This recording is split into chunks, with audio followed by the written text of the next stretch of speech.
A very warm welcome. Thank you so much for tuning in. You're watching The Big Idea here on Look Up TV. And today on the program, we are talking about national examinations during a pandemic. It's the first of its kind, national exams during the COVID-19 period.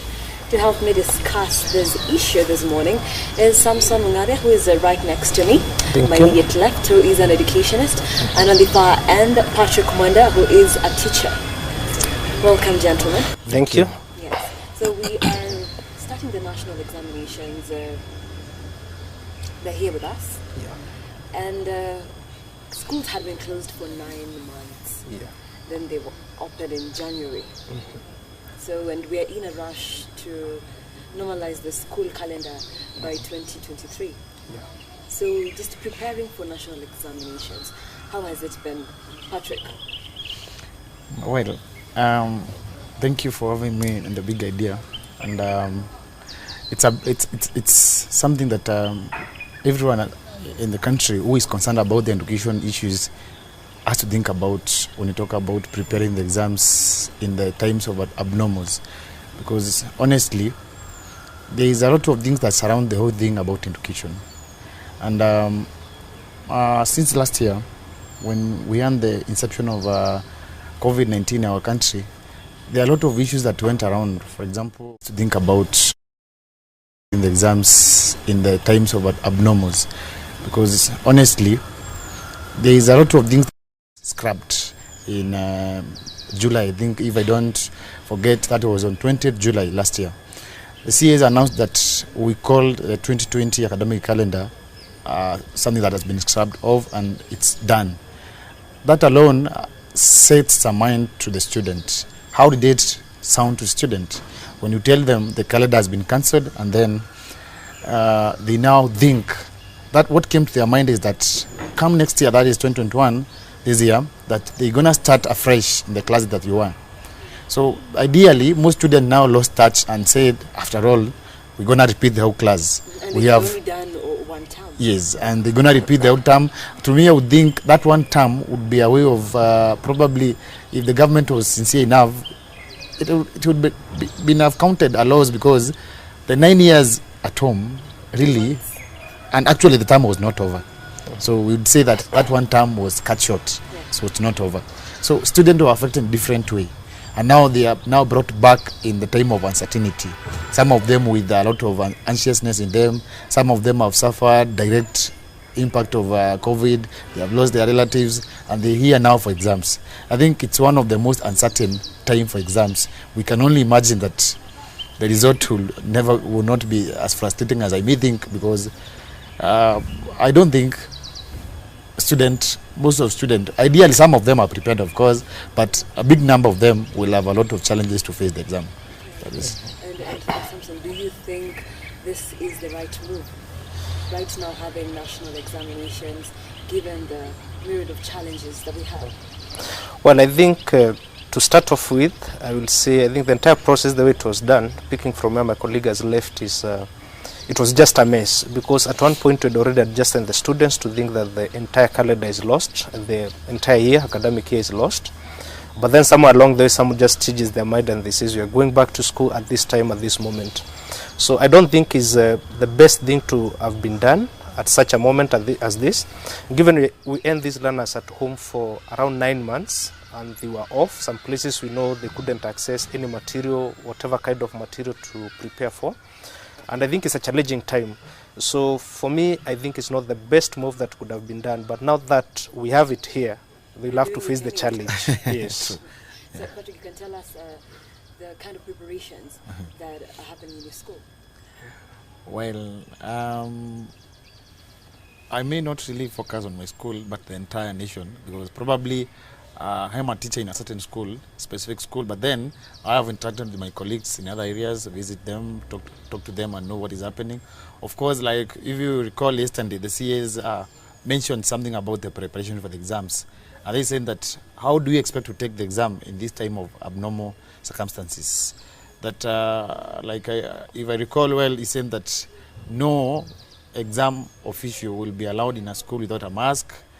We shall have designated places for sanitizing, washing our hands, and all those COVID protocols. Of course, different schools are prepared differently. But we are just trying to imagine that the preparation that are on the ground may not really be substantial for us to say we're going to fight COVID. Because I'm trying to imagine we are doing exams, and you know the model of exams that we do, they are paper. You must write on a paper. So you cannot say after every few minutes you wash your hands. When this student has done the exam, you submit definitely to the supervisors. The supervisors have nothing to sanitize the papers, to pick the papers. So ideally, yes, we may say we are prepared. We are prepared to some extent, but then I don't feel that it's enough, but we can only wish that it's going to be well for us. And all those who are going to take part in the examination process will be safe in whichever circumstance you're going to do the exam. Okay. Yeah. And there was the assessment that was done early in January. So students went back to school. Yeah.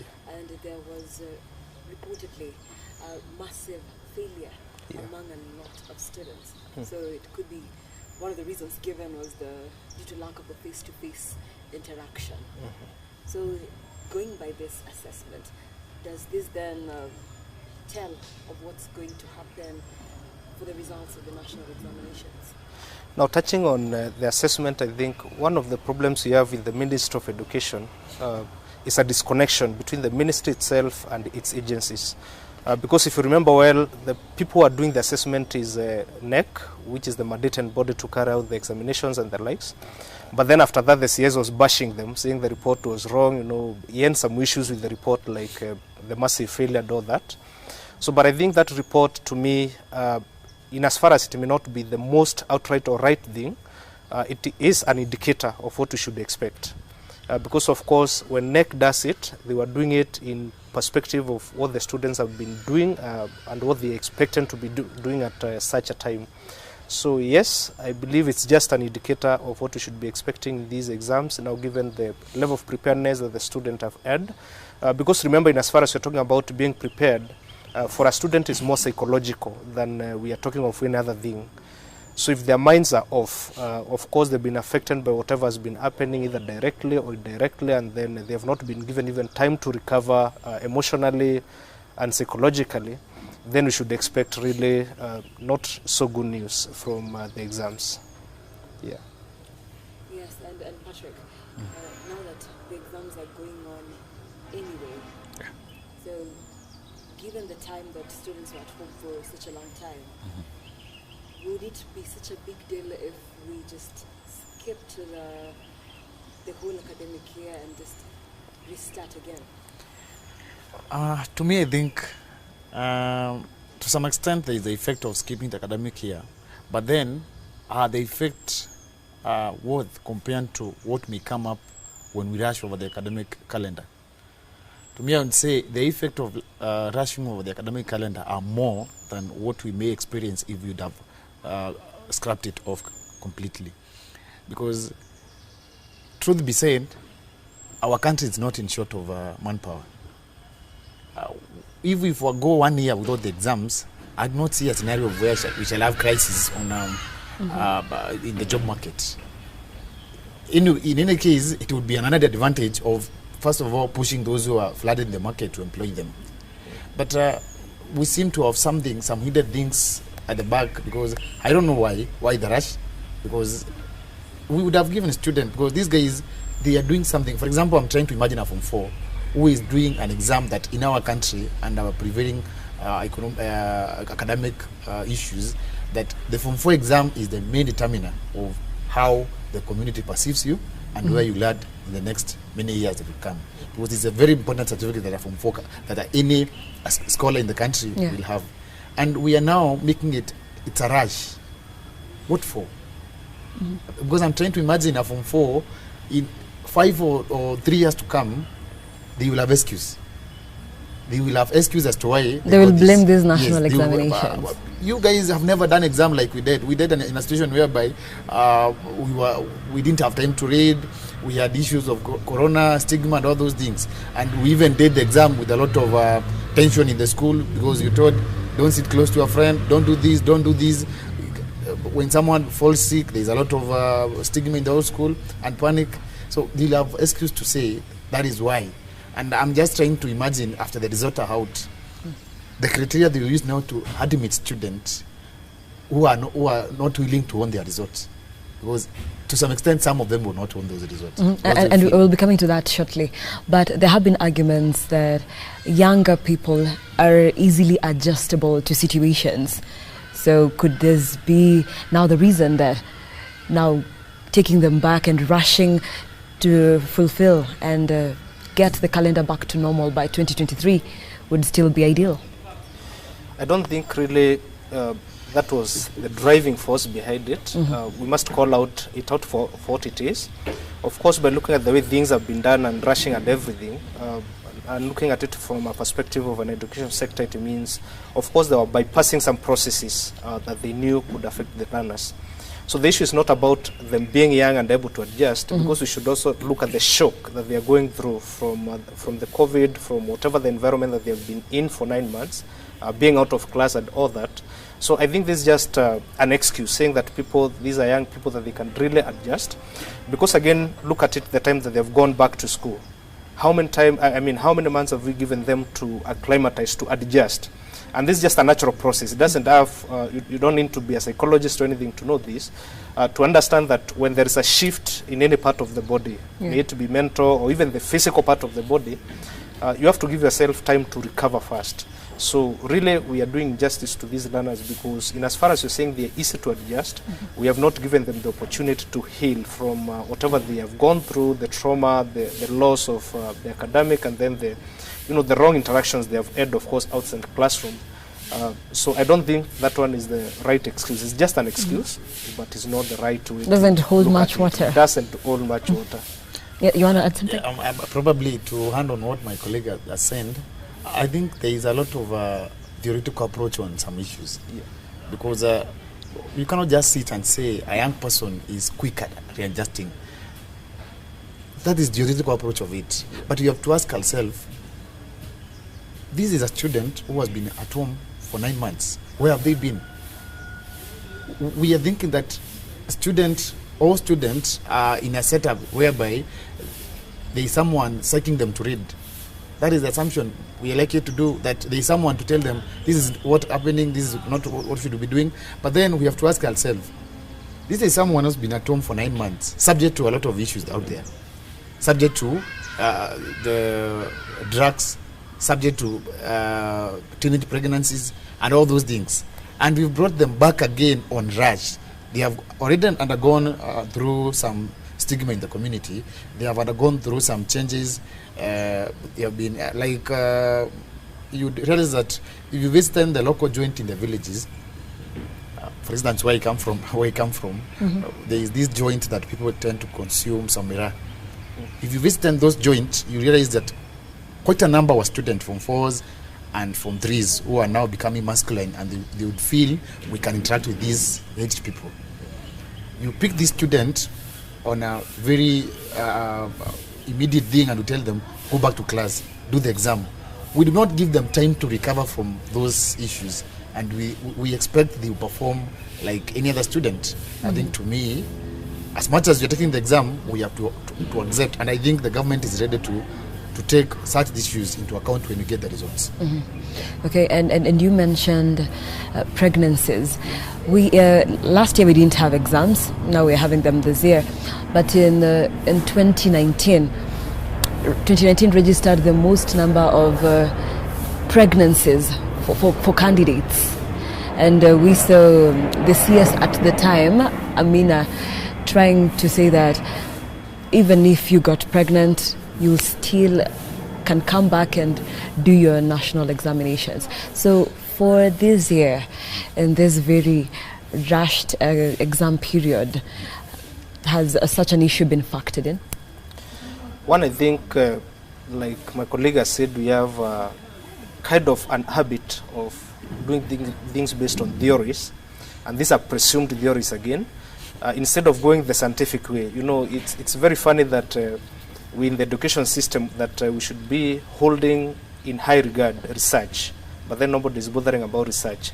So I think for me, that one has not been factored, because to date we don't have a report. We don't have any statistics pointing to the number of pregnancies among the candidates, or even the school going, just in general, the school going students. So one, we don't have a report to that effect. Maybe it will come out later, or maybe it may never come out.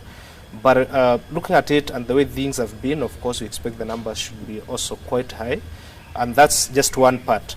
The second part, we should also be looking at, of course, there is a number of students who may never get to do the exams. Looking at what is happening, like places like the Rift Valley, where we have issues with the lakes rising and the schools and all this. So I think these are just effects that, again, we hope the government will address in the process as we proceed. But they are really going to be high cases, and then they are going to impact, of course, at the overall results of the exams. Okay. Yeah. And Patrick, you are a teacher, and teachers have been greatly affected during this COVID-19 pandemic period. We have seen teachers lost their jobs. They got into completely different businesses, motorbike business, farming, and many others.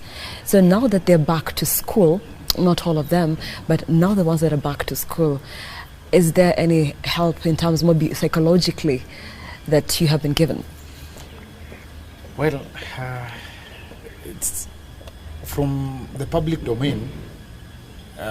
We may think there's something big done to teachers to bring them back. Like, remember when we were receiving back to school with Form 4s in September, there was a lot of hype statement on how the government will come in and help the students to settle school, help the teacher to settle to school, and the teachers were called 2 weeks earlier to go back to school so that they can get used to the new environment. You are now left asking yourself, does going to the same institution you were and just doing the things normally that you'll be doing help you in recovery? Of course, no. To me, I would say we focus so much on student and forgot that the main driver of academic issues in school must be a teacher. Some have been affected differently. Like those who are in the private sectors, probably those in the government sectors may not have been affected as much. Such. But those who are in private sectors, I imagine when the schools were closed, some of the employers took advantage and said, we are now out. It's not our wish, no payment. Even the very month that we closed schools, that is on March, some are not even paid. And then a teacher goes home for 9 months without a single coin. Remember, they have been used to that kind of lifestyle. They get some cash at the end of the month. Your but this time now, salary. they have nothing for themselves. They are now left to go back to the villages, do a few things in the village to get some coin, go to boda industry, go to other things like wedding in the market. And the same teacher who had set a class for herself in the school, you interact with the student in the village, you are now a boda guy. And you now come back to school, and you expect the same student, you are just riding with him, boda in the village, to have a different perception. Ideally, it will take some time before that mentality is scrapped and bring back the dignity of the There's a little class. bit of humiliation Yes. on the teacher's part. Yeah. So that has not really been factored in. Not at all. Yes, Samson.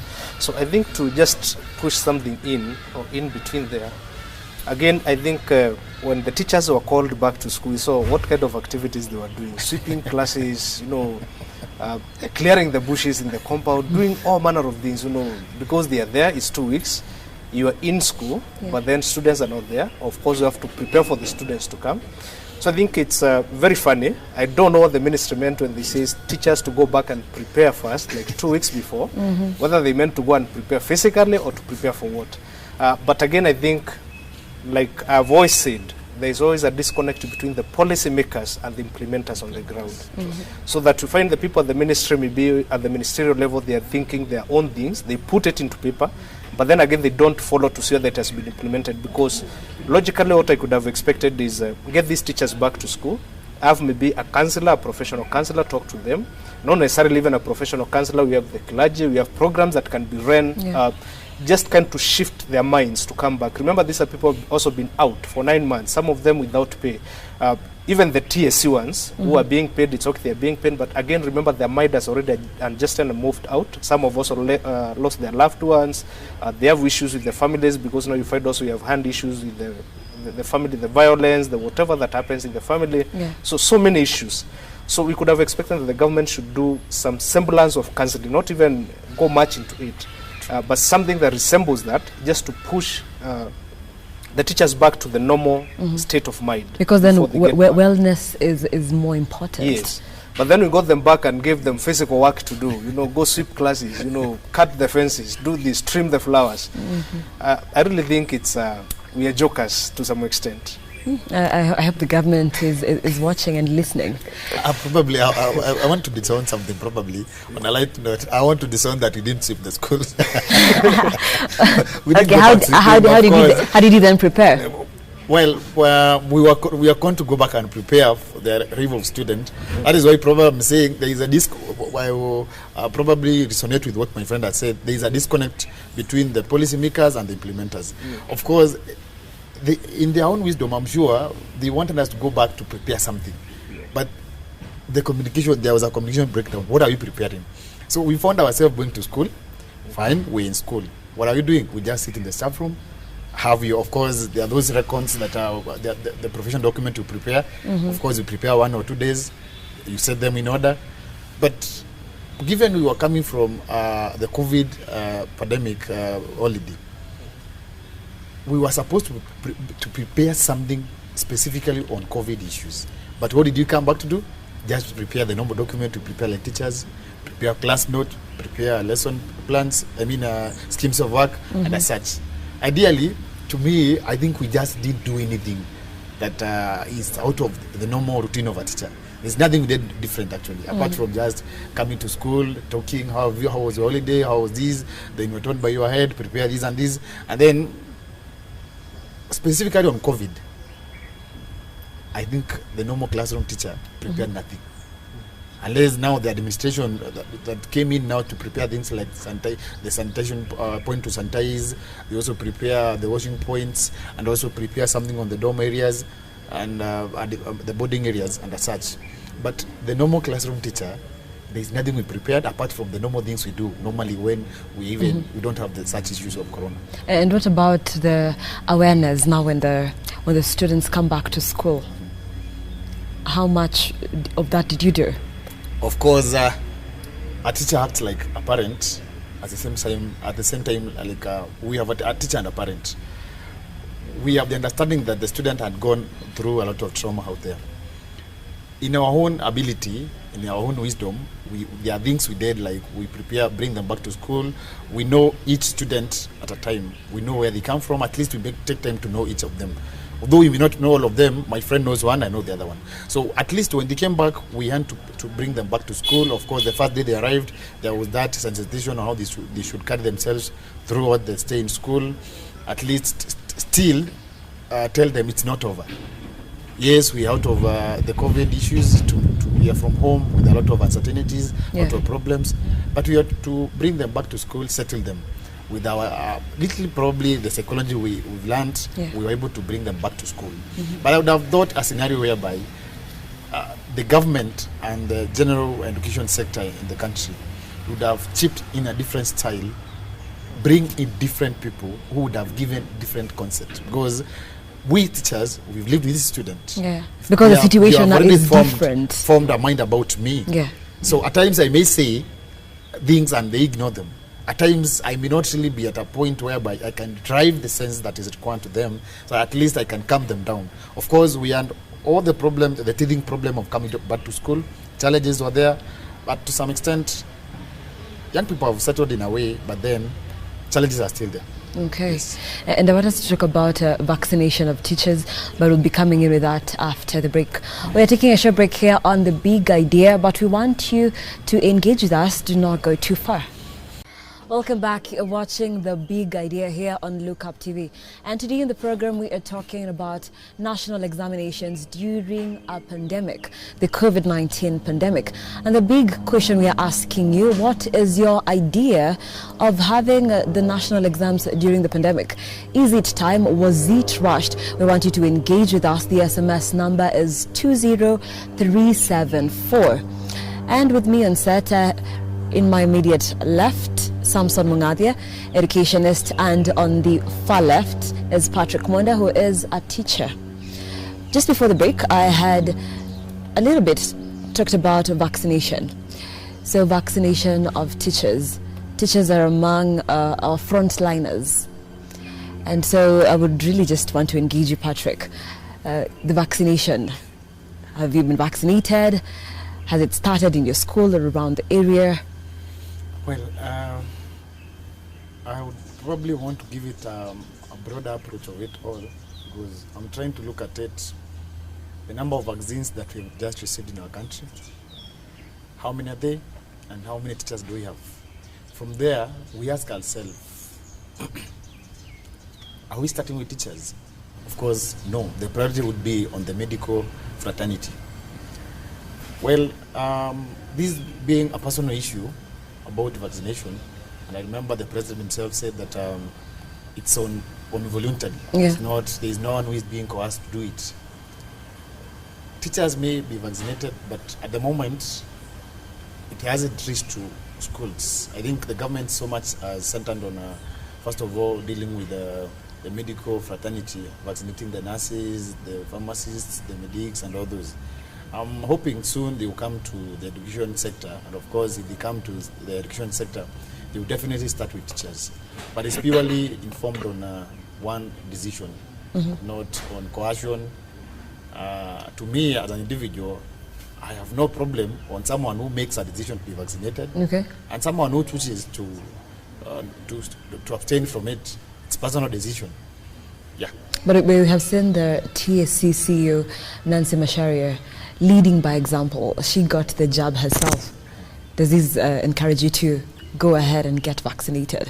Of course, it's a good predecessor, and at least she has set a good prerequisite for the teaching fraternity to join. I think that is good, and I think that every leaders in different sectors, they would have a militant way of doing things, because probably we have different theories revolving around the vaccine. Kenyans are yet to gain that trust on the vaccine. The AstraZeneca vaccine that is being used in our country has got a lot of theories revolving around the world about, like Denmark. It has been banned in several countries. In that sense, no more Kenyans would want to probably to have some fear of the unknown. They wouldn't wish to subject themselves until they have seen the people they imagine are their pace setters taking part into it. The fact that she has taken that step of taking the jab, I think that was okay. She has at least set the example for everyone in the teaching fraternity. I think it is a good example she has done to the whole sector of education. Okay, and now teachers are on the front line to be vaccinated. So what about the students? I think number one, we should also look at it from a perspective of where we are as a country in terms of vaccination. Because I think as at 3 days ago, we were less than 10,000 vaccinations. That's we are focusing on healthcare workers, of course. We hadn't reached 10,000 for the entire period that we've been doing the vaccinations. Now look at our neighbors. A country like Rwanda has done 250,000 the same period again. So we need to ask ourselves, what modality are we using? Because looking at it, if we can't do with the medical fraternity that they are within the same system that is doing the vaccination, now bring it to the education sector, whereby you're going to be looking for teachers in far-flung areas, very far away, to do the vaccination.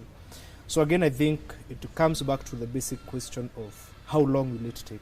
Of course, now we don't even have to think about the students first, because it's a long story, it's a long time.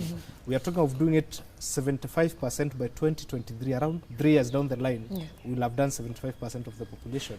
So that one should tell you that students are nowhere being counted near that, because I expect after we are done with the medical, we go to teachers, then we go to security forces. We have seen the maybe the army doing it. So it's a long way to go for the students. It's not an easy thing. Given we are not even able to give them masks of 5 shillings, we don't expect them to get the vaccination anytime soon. Yeah. Okay. And so now students interacting in school, maybe Patrick, you can tell us, are they following the guidelines, the protocols, the COVID-19 guidelines given by the Ministry of Health? Well, as a teacher in the school, we have different responsibilities we are supposed to execute, and overseeing the directive by the ministry.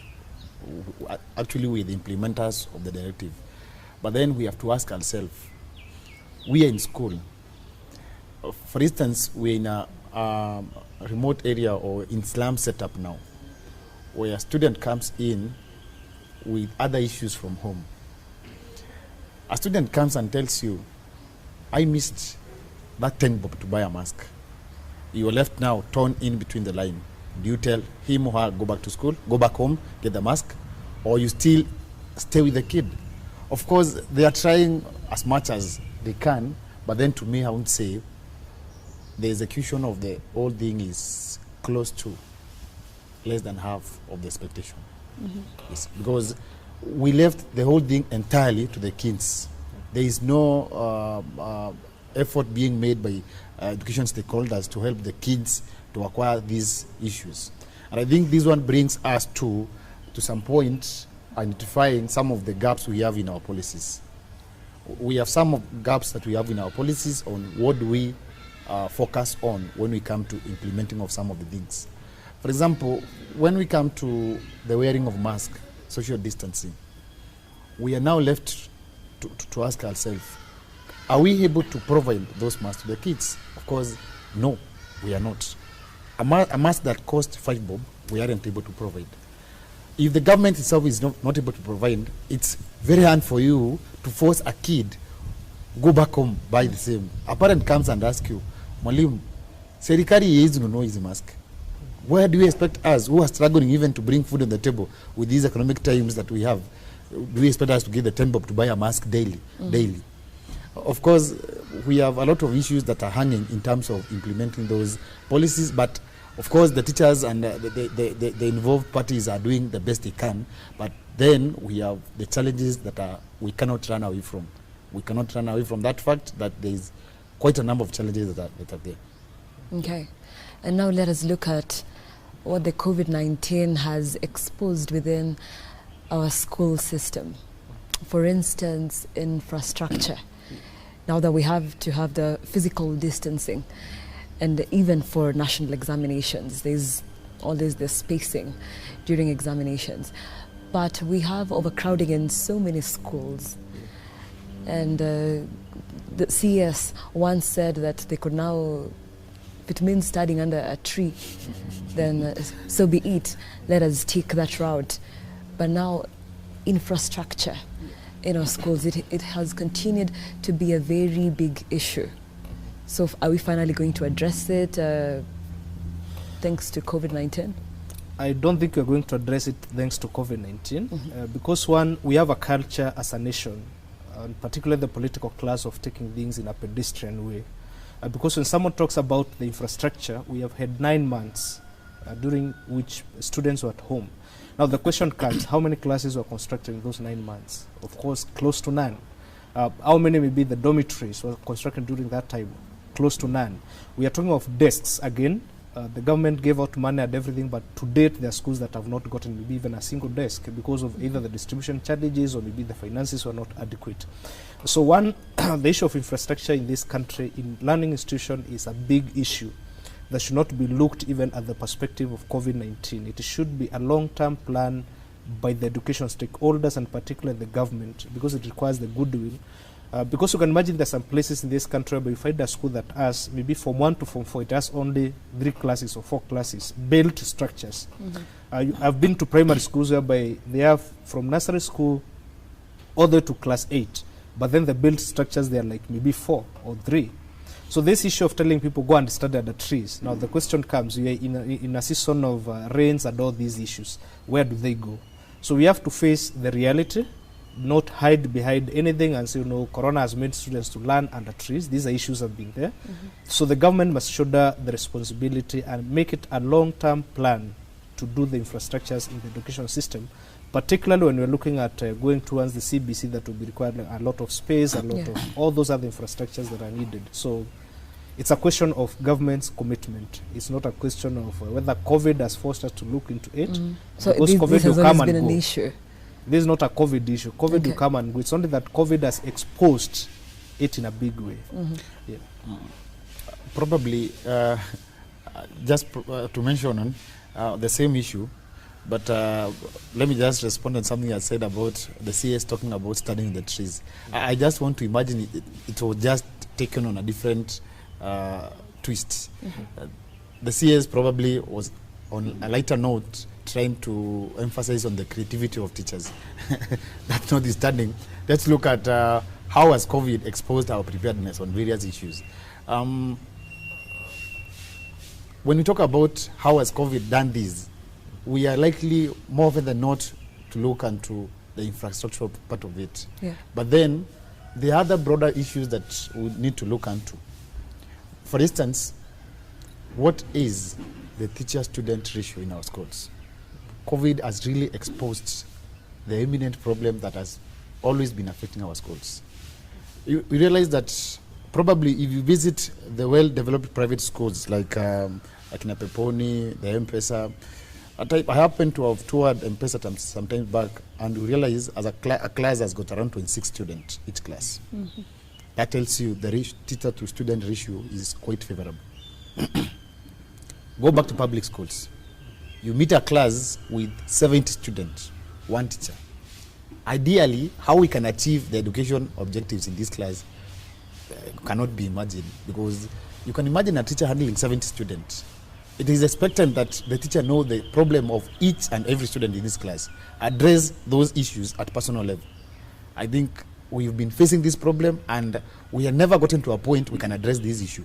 The shortage of manpower in our country in the sector of education is something that we have literally shelved it, and we've never mentioned about it. But with COVID, to me, I would probably say something that in a descent of frustrations, there is some oasis of hope somewhere. To me, I think COVID has come as some set of hope to those of us who think the education sector has been neglecting some issues which are very core to the running of it. So it even acts as a reminder Yes, of what we have been actually neglecting for a very long exactly. time. Yeah. To me, I think COVID, thanks to COVID, as much as we are crying about it, it is exposing something that we have always undersaid it, and we never mentioned about it. We have always shelved and said, anytime we talk about employment of teachers, anytime teachers come out to agitate for their rights, for more the poor working conditions, everyone used to say, walimu waenda shule tutongeyo mambo. But then at least now with the COVID, every parent has been able to see the gaps that we have in the sector. The government itself, though they may not say this one publicly, they have been able to identify some of the gaps that they have always shelved and assumed them in the education sector. Yeah. And what about ICT? Because ICT then came to life during the pandemic when schools were closed down, and so students had to study via different social media platforms. And then that was a challenge, not only for the students who could not maybe access the devices and the gadgets, but for the teachers as well, who have not even been well exposed.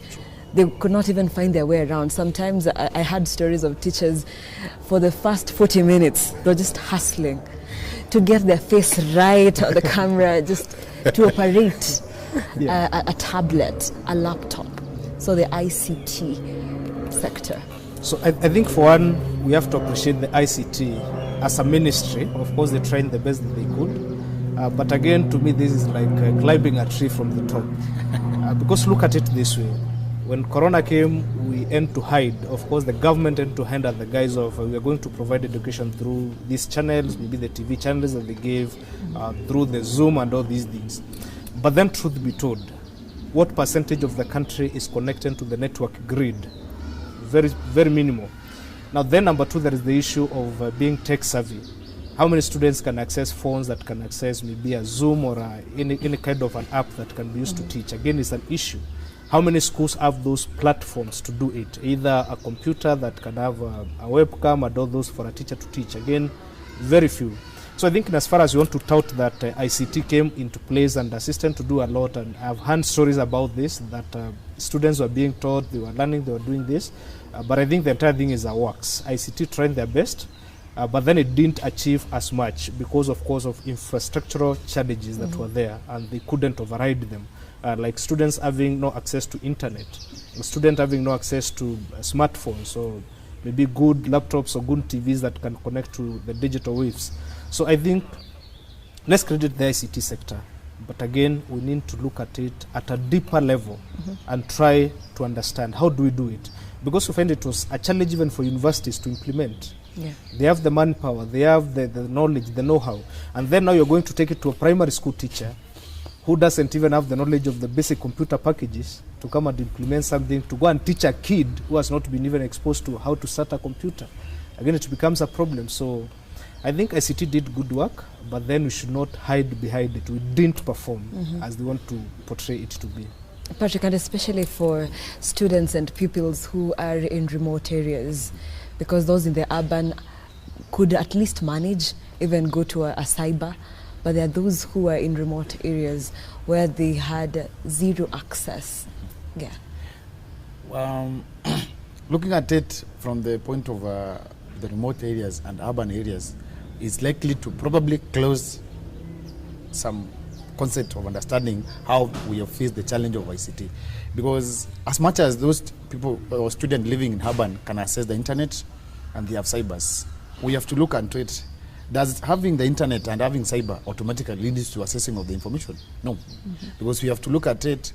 We are limited in terms of our financial abilities on how much we can get from the ICT sector. If we have to download materials, there is cost that is attached to it.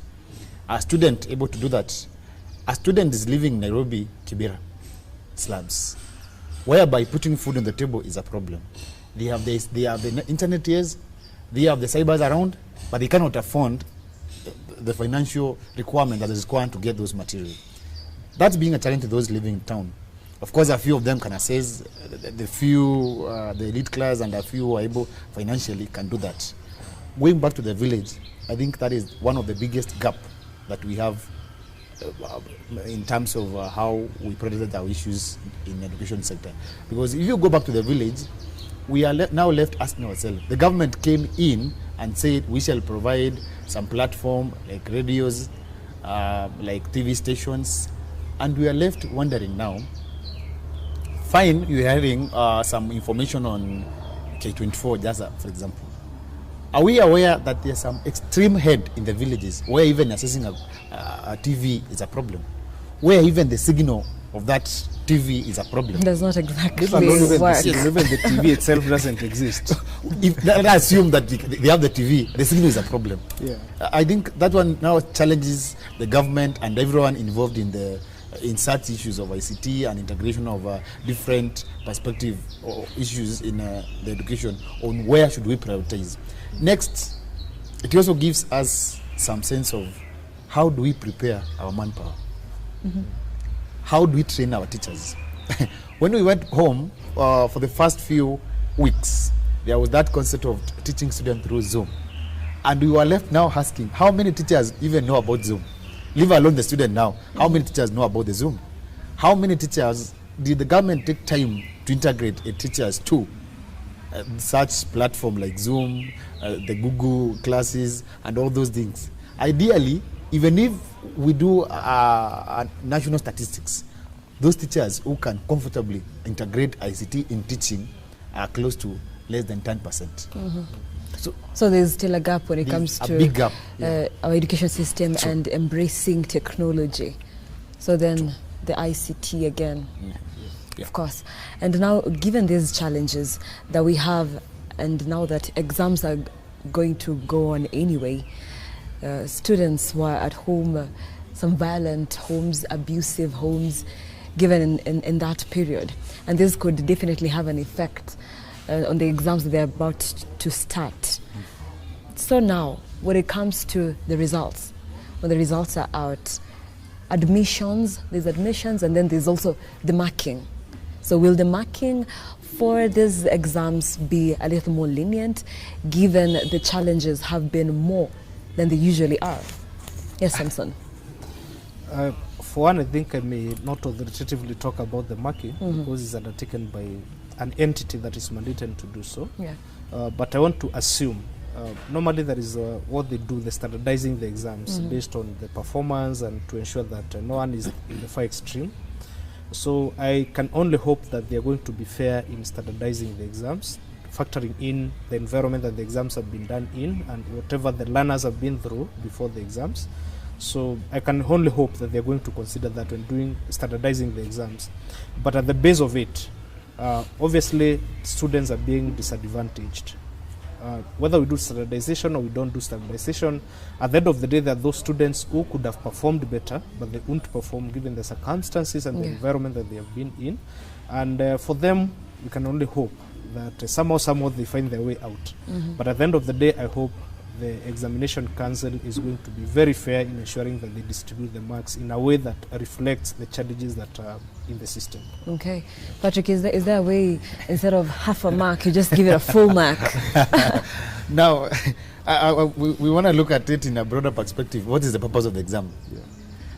When you are administering exam to students or to anyone, apart from just the normal exams for high school level and probably the primary school level, any exam is meant to test your ability in a certain field.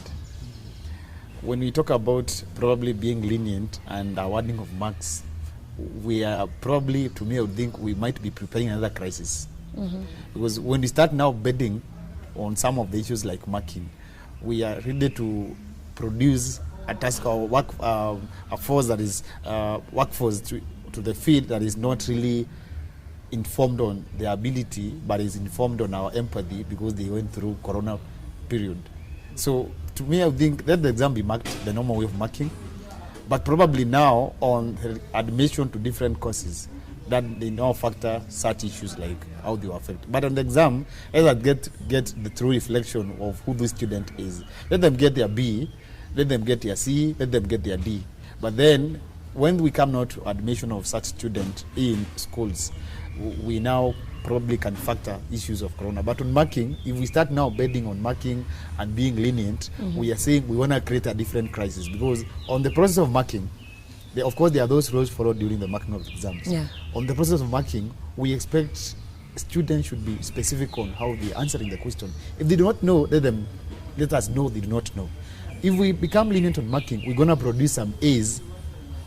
Someone comes out with an A and he thinks I'm equal to doing medical courses. We release the same doctor to the field in the next 5 years. What will we be facing? Will you remember we had Corona? So right now we go in and face the exam, and then we meet at the admissions. That's what you want.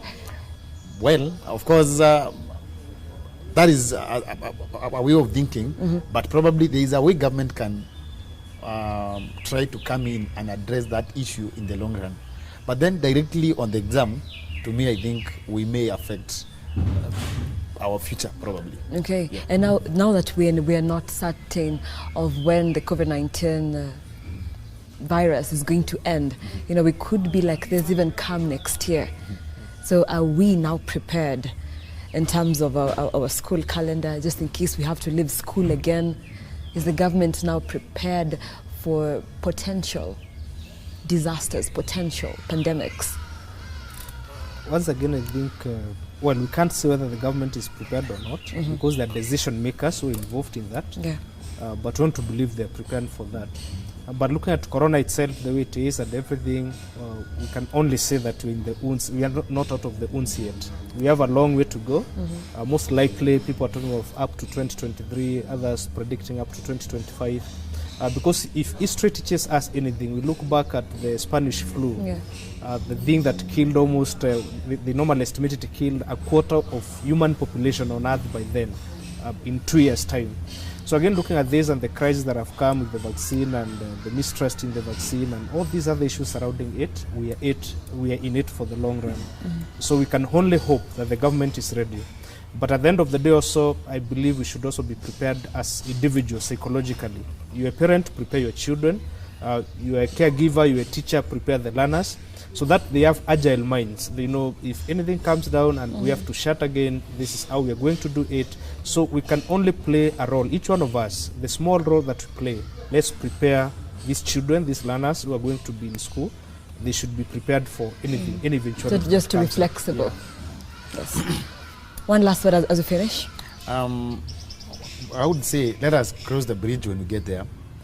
We may not do a prediction at the moment how the government is preparing. I'm hoping in their own mind and their own wisdom, they are preparing for something. But then, to me, I would say, we have to start now selling the idea of everyone readjusting himself or herself to living with COVID. We don't know when it is going, how long will it take, when the next wave is coming, the 4th wave or the 5th wave or the 6th wave. I think it's high time now we start preparing everyone and in the education sector and everybody across the country that we have to readjust and know how to live with the new normal. Yeah. Okay, thank you for being part of this discussion. And we have come to the end of the big idea. And it is indeed a challenge to the education sector, given that we are having the national examinations during the COVID-19 pandemic that is very uncertain. But the exams have to be done, and we'll be following and keeping you up to date of when and as they unfold. That is it from the big idea from me and my very able panelist. Thank you for watching.